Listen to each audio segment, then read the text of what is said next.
All right, what's up, guys? Today is going to be the fourth installment of the How to Train Your Grandma series, and today we're going to talk about pressing movements. To me, pressing movements need to be highly prioritized because this is going to build the musculature of the upper body, such as the shoulders and the pecs and the triceps, but also it is going to not only get them to learn and get more comfortable with extending their arms away from their body, get them to raise their arms in an overhead position, but it is also going to teach them how to guide objects down off of an elevated surface per se. So when they're holding the weights, above their heads like so, they learn how to guide the weight down in a controlled manner. As you probably everyone knows, grandmas love to keep the things that they need the most in high places where they can't reach, and they don't like to typically ask for help getting those things down. But not only does this, again, allow them to be a little bit more comfortable in their abilities, but it gets them, like I said, used to guiding objects down in a controlled, safe manner to prevent injuries or letting things fall on them. I really like utilizing a multi-level bench, adjustable bench, one that has different settings, whether it's flat, incline, or even seated shoulder press. But I am a really big fan of taking away this back support and doing shoulder presses if the abilities allow, because this gets them used to pressing a little bit more without obviously the support, so the core gets a little bit more involved. They really have to learn how to control their scapulas and support themselves to prevent themselves from rocking, forward and back. They have to learn how to control and stabilize that weight without the necessary support of the back. I do like utilizing barbells, primarily because sometimes the dumbbells they're too unstable with them at first, so a bar can lock them in a little bit more place, or lock them in position rather. And so I like utilizing barbell for those purposes.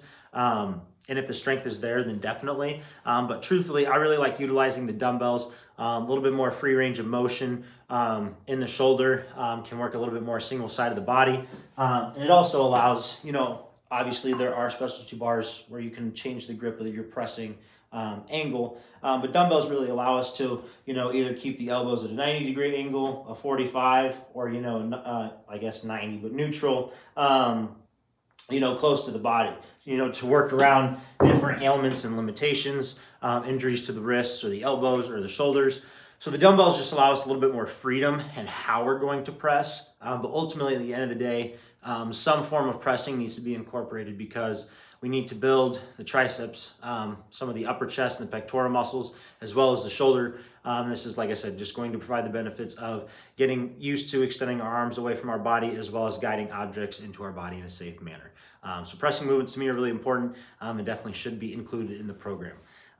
Quick side note, I typically like, if we are dealing with some shoulder impingements or just a lack of range of motion or lack of confidence, if we have a bigger plyo box, or if we just have a softer surface like mats to utilize, I'm really a big fan of floor presses as a starting point, and then working towards things like a flat bench and an incline, and then like a seated shoulder press. And then, like I said, I really do like taking away the back support at some point to get them, in a more unstable environment and having to support that weight via their entire upper body. So that's just the progression I like to take. And then, like I said, once the strength is kind of there and the confidence is built, or if we need to utilize it just because it's going to lock us in a better position, that is kind of when I introduce the barbell and the pressing movements, or every now and then maybe a football bar, like I said, just different grip angle, work around ailments with the shoulder, wrist, and elbow.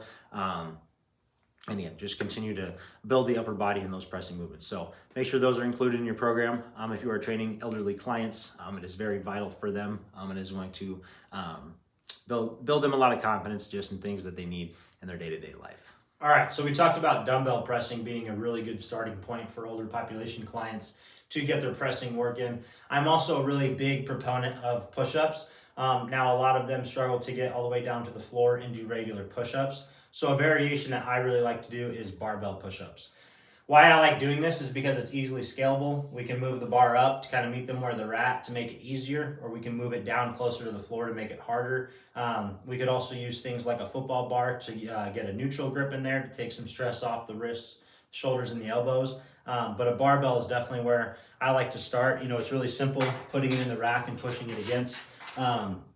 The back of the rack is going to give you a good base of support, and then from there it's just a simple push up, going down to the bar, touching, coming back up. Again, I really like this because we can change the height of the bar to meet them where they're at.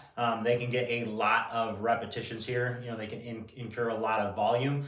So this is going to heavily tax all the muscles of the pressing, or all the pressing muscles, really build the musculature of those muscles up because of how much volume they can get with something like this. So we can easily start with 15 or 20 reps at a higher height, and then as they get more comfortable with it, or they show you that it seems to be a little bit easy, not much of a challenge, we can lower the bar closer and closer to the floor, getting them a greater stimulus and greater challenge while still working within their means. And then as they get more comfortable, then progressing them down to the floor would obviously be a goal. This also has transfer for them pushing themselves off the floor if they tend to fall. Or again, if they're just going down to the ground and need to push themselves back up, this is definitely a way that they can get good practice in doing so. And so this is definitely a variation that I like to also throw in alongside other pressing movements.